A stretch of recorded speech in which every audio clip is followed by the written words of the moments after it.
Johnson & Johnson. Et pour l'heure, juste les deuxièmes doses sont disponibles.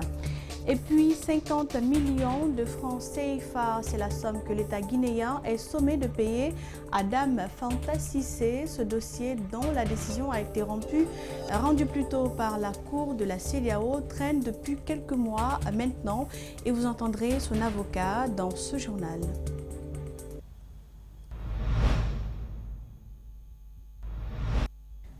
Face à la pénurie de vaccins dans le pays, des citoyens sont contraints de patienter pour la prise de leur première dose.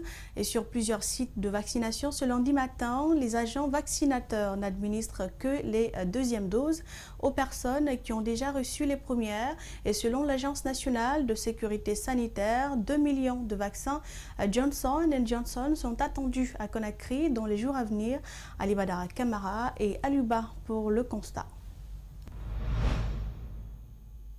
À date, 149 451 personnes ont reçu leur dose complète sur les 2 millions visés par l'Agence nationale de sécurité sanitaire dans le cadre des opérations de vaccination contre la COVID-19 en Guinée. Pendant que le besoin se manifeste chez des populations, le pays fait face à une pénurie de vaccins. Sur le terrain, seulement les deuxièmes doses sont disponibles.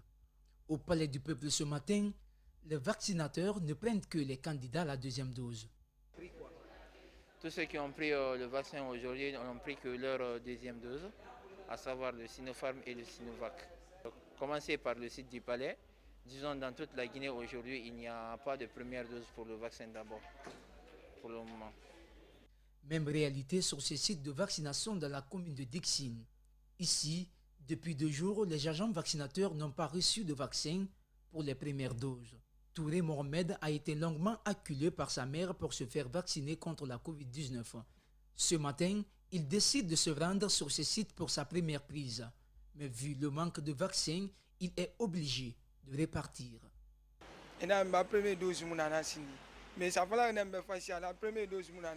Je suis venu pour me faire vacciner, mais on m'a dit qu'il n'y a pas de vaccin pour les premières doses. Ils m'ont dit d'aller voir à leur siège national, à la cité Chemin de Fer. Pendant ce temps, la maladie continue son chemin dans le pays sous l'œil impuissant des populations. Cet agent vaccinateur appelle à la sérénité des citoyens. Depuis qu'on a commencé, d'ailleurs c'est une première fois que les patients viennent et qu'on dise qu'il n'y a pas de première dose. C'est une première fois et pourtant on a commencé à le faire il y a plus de 2 ou 3 mois, nous sommes sur la vaccination. Donc c'est pas un problème. Demain, peut-être ça serait possible qu'on ait les vaccins tous, y compris la première dose. Donc ce n'est pas une fatalité.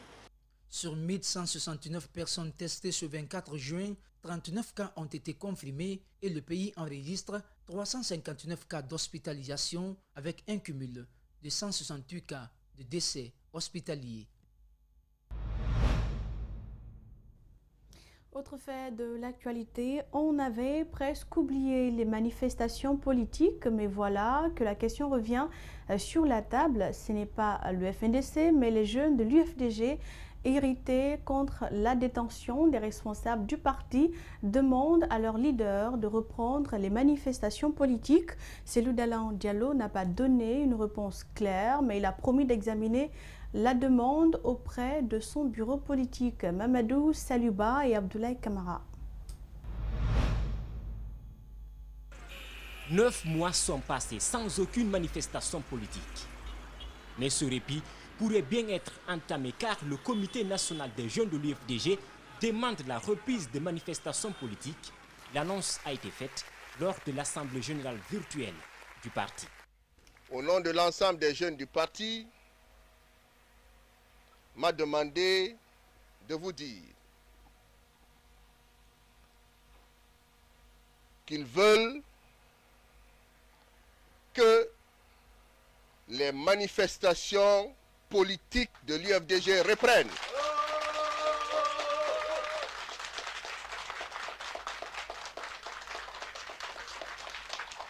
Nous voulons la reprise des manifestations politiques. Reprendre les manifestations politiques, Elhadji Cellou Dalein Diallo n'a pas tardé à réagir. Il dit comprendre la volonté des jeunes de son parti et promet. Nous allons examiner votre requête au niveau de la direction en tenant compte de l'entame des contraintes et puis on reviendra. Mais soyez sûrs d'une chose, c'est que nous sommes aussi indignés et frustrés que vous face à l'injustice, face au terrorisme d'État dont notre parti est victime. La rue pour dénoncer les tueries, l'emprisonnement des militants et la mauvaise gouvernance, les citoyens interrogés sur la question sont partagés. Je dirais que c'est une bonne chose parce que là on lutte pour notre jeunesse. La deuxième des choses, c'est pas bon parce que là il y a des pères de famille qui luttent pour leur manger.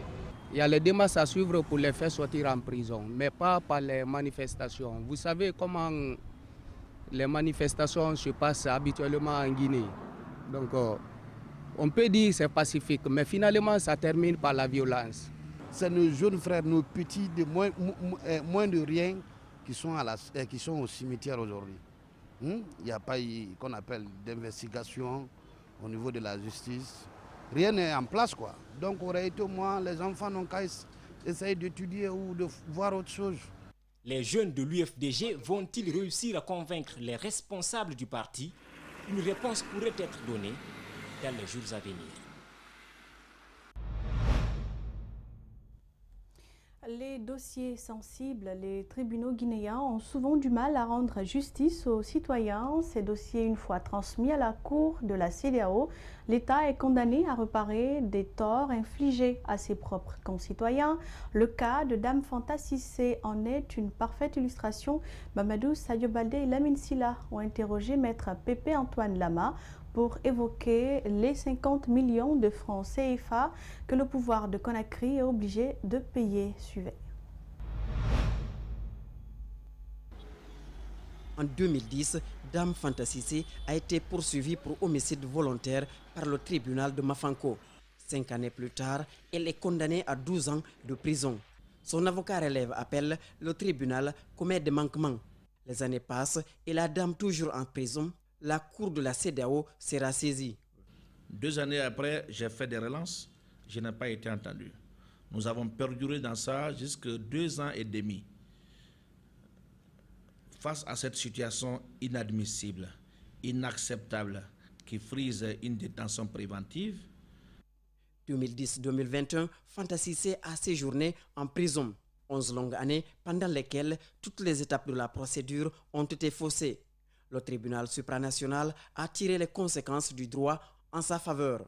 À son audience du 24 juin 2021, la Cour de justice de la CEDEAO a reconnu la République de Guinée responsable de violation du droit d'être jugé dans un délai raisonnable, du droit à la liberté et à la sécurité, le droit à un recours effectif, le droit à ne pas être soumis à des traitements inhumains et dégradant.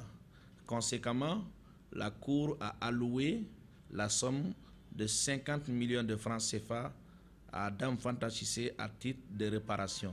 Après son admission en prison, la dame portait un bébé dans le ventre. Il poussera ses premiers cris en détention. Une autre douleur s'ajoute à la prisonnière devenue mère.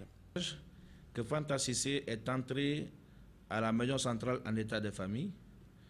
Elle a accouché le 2 septembre 2010 d'un garçon. Ce garçon a grandi avec elle à la maison centrale jusqu'à 5 ans sans avoir été jugé. C'est à l'âge de 5 ans que les parents de Fanta Cissé sont venus chercher l'enfant pour aller le scolariser. Cette dame pourrait reconstruire sa vie avec le montant que l'État devra lui reverser. Une vaste opération de consultation gratuite contre le diabète et l'hypertension artérielle a été lancée ce lundi au kilomètre 36 dans le secteur Fassia, préfecture de Koya. L'opération, qui s'étendra sur une durée de 2 jours à compter de ce lundi, vise à diagnostiquer les citoyens de cette localité et d'autres de Conakry. L'objectif donc c'est fixé l'ONG Association internationale des médecins pour la promotion de l'éducation et de la santé en Afrique, porteuse de l'initiative d'aider les populations à savoir plus sur leur état de santé pour des soins. Justin Leno, Mohamed Alousseni Kamara. Au kilomètre 36, les citoyens se sont massivement mobilisés ce lundi. Ils sont venus participer à une journée de consultation gratuite contre le diabète et l'hypertension artérielle. Cette activité rentre dans les grandes lignes d'activité de M-Afrique, vu que cette fois-ci nous avons un conseil scientifique et pédagogique qui est prévu à Lomé au mois de juillet-août. Donc toutes les représentations sont en train de réaliser les différentes activités. Pour concrétiser ces actions humanitaires, l'ONG Association internationale des médecins pour la promotion de l'éducation et la santé en Afrique a choisi le slogan « Amener les hôpitaux vers les populations ». Les populations ont des difficultés d'accès aux grands hôpitaux qui sont vers la ville.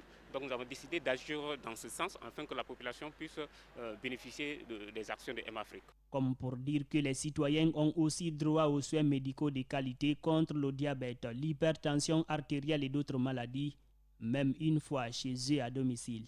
Le diabète, c'est une maladie chronique qui est caractérisée par un excès de sucre dans le sang. Donc au niveau de l'hypertension artérielle, également les facteurs favorisants sont les suivants. L'âge, c'est l'un des facteurs favorisants de l'hypertension artérielle. Ensuite, on a également l'hérédité. Diabète et hypertension artérielle ou pas, la santé est une nécessité pour tous. Fanta Diallo est infirmière de profession. Elle ne joue jamais avec sa santé. Les résultats, c'est sur le champ. Moi, on me dit que ma tension elle est bonne. La glycémie aussi est bonne. Ibrahima Kamara nous apprend qu'il transpire assez à chaque petit mouvement. Il est venu lui aussi se faire consulter pour être situé sur son état de santé. Ils ont prélevé le sang, ils ont regardé vraiment. Ma tension est à 8, 12,8 et diabète aussi à 1,08. Vraiment, je suis content. Selon un rapport publié en 2014 par l'Organisation mondiale de la santé, environ 60% des personnes vivent avec le diabète non diagnostiqué en Afrique.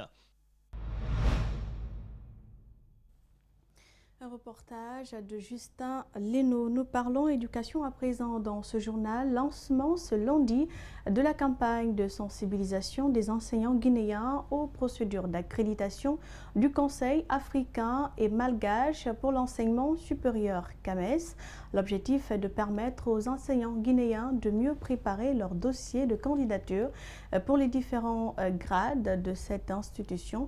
Et parallèlement à cette campagne, le ministère, à travers la direction générale de l'enseignement supérieur, a aussi lancé une mission de suivi et évaluation dans les institutions d'enseignement supérieur du pays. Idrissa Barry et Abakar Din Kamara. Améliorer la qualité de l'enseignement supérieur et de la recherche scientifique à travers la formation et la promotion des enseignants-chercheurs, c'est l'une des missions contenues dans le plan de développement stratégique du département de l'enseignement supérieur et de la recherche scientifique. C'est dans cette optique que s'inscrit cette campagne de sensibilisation des enseignants-chercheurs guinéens sur le CAMES. Il s'agit d'informer les différents candidats sur les critères et procédures d'inscription sur les listes d'aptitude aux différentes fonctions du CAMES. L'idée est d'encourager les enseignants à postuler dans les différentes spécialités au programme CAMES. C'est faire comprendre aux enseignants-chercheurs la nécessité d'emprunter la voie du CAMES et les aider dans la préparation et la soumission de leur dossier au CAMES. Plusieurs enseignants-chercheurs guinéens et des maîtres assistants ont bénéficié de la graduation du CAMES depuis sa création en 1968. Parallèlement à cette campagne de sensibilisation, la Direction générale de l'enseignement supérieur a déployé une mission de suivi et évaluation dans l'ensemble des institutions d'enseignement supérieur du pays afin de collecter des données statistiques susceptibles de faire avancer ce sous-secteur. Une initiative appuyée par les autorités du département. Il faut sensibiliser autant que possible. Les médecins, c'est vrai, eux, ils partent, mais il faut que d'autres spécialités emboîtent le pas à la médecine pour que la Guinée, qui s'acquitte régulièrement de ses cotisations, puisse avoir des représentants au niveau central du CAMES. C'est pour venir voir est-ce que les programmes sont conformes aux référentiels qui sont retenus, est-ce que le volume d'heures nécessaire a été dispensé Et est-ce que les évaluations se sont déroulées dans les normes? Depuis plus de 4 décennies, l'université Gamal Abdel Nasser de Conakry, à travers sa faculté des sciences et techniques de la santé, a enregistré 13 professeurs titulaires, 21 maîtres de conférences agrégés et 42 maîtres assistants, tous validés par le Centre africain et malgache de l'enseignement supérieur.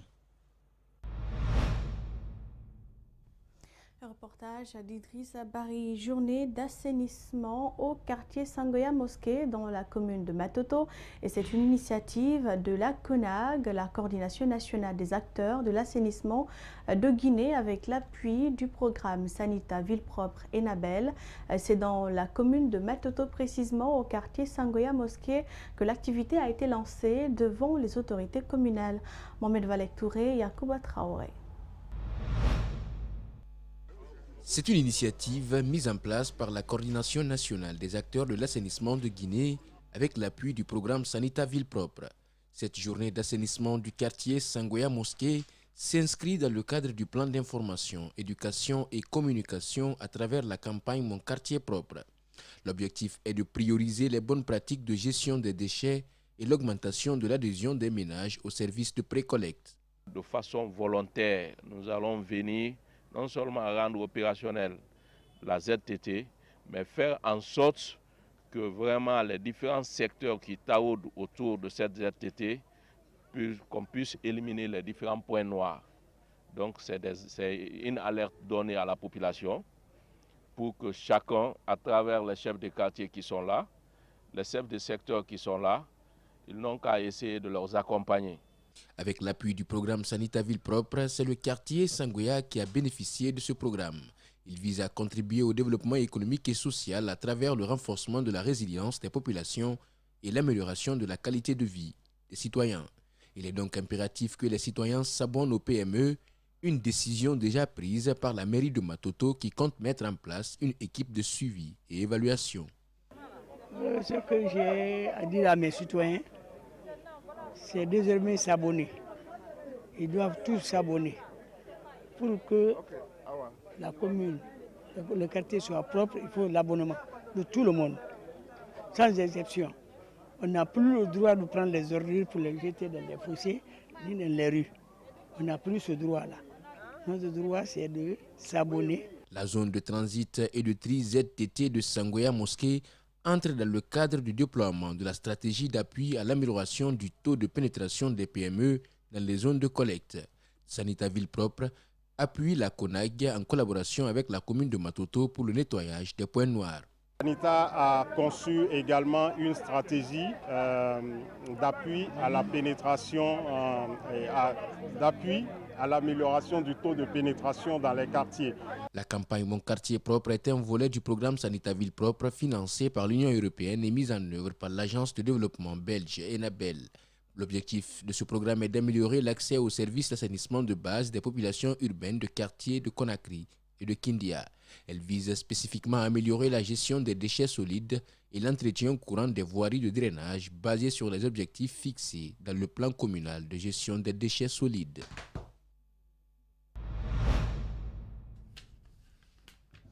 Catholique Relief Service et ses partenaires viennent de boucler à Kindia un atelier de revue des activités du semestre 1 janvier-juin 2021 de la subvention paludisme. L'occasion a aussi été mise à profit pour notamment présenter les principaux résultats par indicateur du cadre de performance, les bonnes pratiques et les leçons apprises de la mise en œuvre de cette nouvelle subvention. Ils ont aussi identifié les défis majeurs pour chaque domaine de résultats, les causes profondes et proposé des approches de solutions. Reportage Aboubakar Silla. Depuis 2012, la Guinée bénéficie de l'appui du Fonds mondial dans le cadre de la lutte contre le sida, la tuberculose, le paludisme et le renforcement du système de santé. Cet appui a contribué à réduire de façon considérable la prévalence du paludisme de 44% en 2012 à 15% en 2016. Et en fin 2020, la Guinée a encore bénéficié d'une autre allocation dans le même cadre sous le troisième cycle de financement dénommé NFM3, couvrant la période du 1er janvier 2021 au 31 décembre 2023. Grâce aux résultats obtenus dans la mise en œuvre des subventions précédentes, elle a encore vu son allocation augmenter de la part du Fonds mondial. Et dans le souci donc d'évaluer le niveau de mise en œuvre de cette nouvelle subvention, à l'issue des 5 premiers mois, le Catholic Relief Service a décidé de tenir sa première réunion de coordination avec ses sous-récipiendaires, le PNLP et les entités du ministère de la Santé bénéficiant de l'appui. L'objectif de ces rencontres trimestrielles, c'est de se retrouver pour discuter des progrès, identifier les défis et aussi voir comment est-ce qu'on peut mettre en place des plans d'action, des plans de rattrapage si on n'est pas satisfait des résultats attendus. Catholic Relief Service CRS est sélectionné comme récipiendaire principal de la subvention paludisme et travaille en collaboration avec le ministère de la Santé à travers le programme national de lutte contre le paludisme.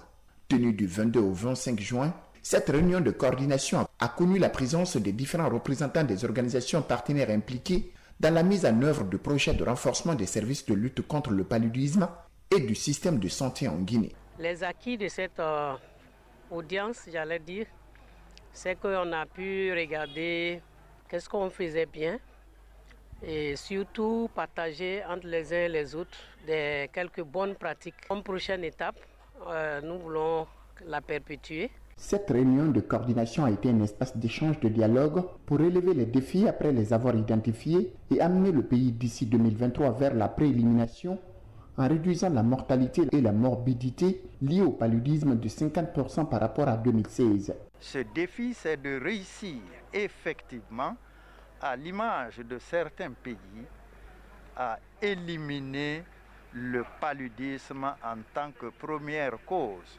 soit de consultation ou d'hospitalisation dans notre pays. Cet espace d'échange a connu la participation des représentants de Catholic Relief Service, du ministère de la Santé, des organisations non gouvernementales, nationales et internationales, comme sous-récipiendaires et partenaires de mise en œuvre, à savoir la FMK dans la région de Kindia, l'Organisation catholique pour la promotion humaine à Zirekouré, Tchelfond, dans la région de Mamou et Plan international pour la région de Farana. Des recommandations sur l'apport des intrants. On a fait des recommandations à tous les partenaires qu'on appelle les sous-récipiendaires, qui sont dans toutes les régions administratives, de veiller, au partage d'informations et enfin, d'être près des populations pour renforcer l'aspect communautaire. En présidant la cérémonie de clôture, le directeur de cabinet du gouvernorat de Kindé a livré ses impressions sur la thématique qui était au cœur des débats. Mes impressions sont bonnes.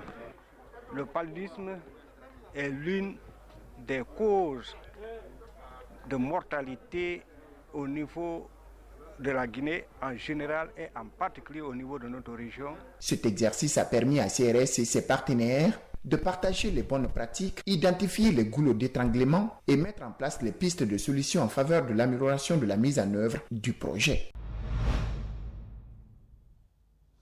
Et c'est la fin de cette édition. Merci à tous pour l'attention. Bonne soirée sur Espace TV.